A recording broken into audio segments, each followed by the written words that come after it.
Hello, this is Dr. Darleen Wodzenski with Orchard Human Services, and I'm here to caution everyone to make sure that you know your narcissist. Here's what I'm talking about. There's so much information flying around the internet about narcissism and narcissists, gaslighting. Everyone's going to tell you from their unique perspective how to spot a narcissist, how to shut them down with one comment. The fact of the matter is, all people are a little bit self-centered sometimes. Not everyone is giving and compassionate and sharing all the time under all circumstances. Every one of us is a little bit of all the human qualities and traits. And some very loving, kind, and caring people can sometimes be self-centered. And here's where the danger comes in. You need to really know the whole person. We can't judge someone because of one situation, one circumstance, or one pattern of reaction. Maybe you know someone who's very sharing and kind and giving under most circumstances, but maybe they never got any attention. They never got the limelight. Maybe they had an older sibling or a parent who was always the center of attention. So that person may be an attention hog, but they may be loving, kind, and compassionate in all other ways. We simply cannot walk out into the world and point a finger like it's a laser and go, narcissist, not a narcissist, narcissist, not a narcissist. In fact, all people are just a little bit narcissistic, self-centered, thinking they're better than others, that others are the cause of problems. We all tend to do that sometimes. It's one of the human faults that make us unique and precious as humans. So here's what I want you to know. There are very specific developmental capacities that lead to a full, well-rounded, healthy, compassionate adult who's able to engage in healthy relationships and be a good part of families and companies and organizations and to be good citizens. There are a lot of skills. And sometimes reasonably well-adjusted, happy, healthy adults can be missing on a thing or two because of a trauma in childhood, because of a unique circumstance of their particular life situation. Some of the areas where we see people have missteps in their full-rounded development that can look like it's a bit narcissistic have to do with theory of mind, compassion, empathy, sometimes reasoning and logic, understanding and intuiting the context of social circumstances.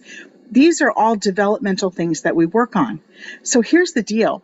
If you meet someone and they're throwing off some narcissistic or self-centered vibes, they may have a narcissistic personality disorder, but it actually takes a very sophisticated process to root out the developmental things and some of the other emotional and behavioral things that could cause a person to seem to be narcissistic.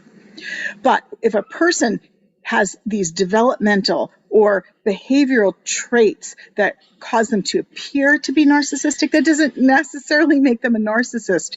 And then that's a person with whom you can have good conversations. You can do some individual counseling. Maybe you can do relationship counseling.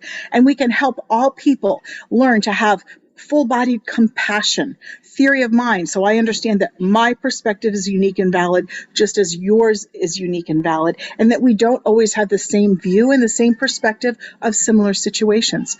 We also teach one of people about full-bodied empathy, about morality, about ethics, and about how to give and take and share.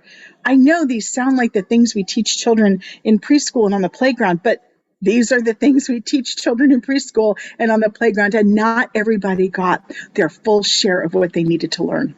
So I want to caution you, please don't go out and listen to some internet guru talk about what it means to gaslight or be a narcissist. All people are just at least a wee bit narcissistic sometimes. And not everyone who appears to be acting in a narcissistic way is a narcissist.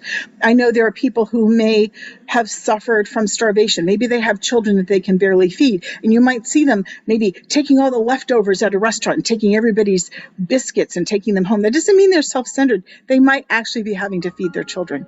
So we have to take a step back and we have to think carefully and make sure before you try to diagnose someone that you lead the diagnosis to the mental health professionals, because we have a license. We were trained and practiced under supervision for many years in order to have the insight and the skill and the knowledge to help us discern this person is a narcissist. you want to take advantage of that recommendation. If a mental health professional tells you this person is a narcissist, that's when you step back and you say, oh, maybe I want to put some distance in there. But this person may have some narcissistic traits because of, and then you fill in the gaps. And whatever the because of is, most of the time you can do therapy or a developmental intervention and some relationship work in order to make things better. And this person over here may just be a little self-centered or might just be socially awkward and comes off in a way that seems narcissistic or rude or callous or uncaring, but on the inside, they're a really good person. So this is Dr. Darleen Claire Wodzenski with Orchard Human Services, encouraging you to make sure that you know your narcissist before you make a decision.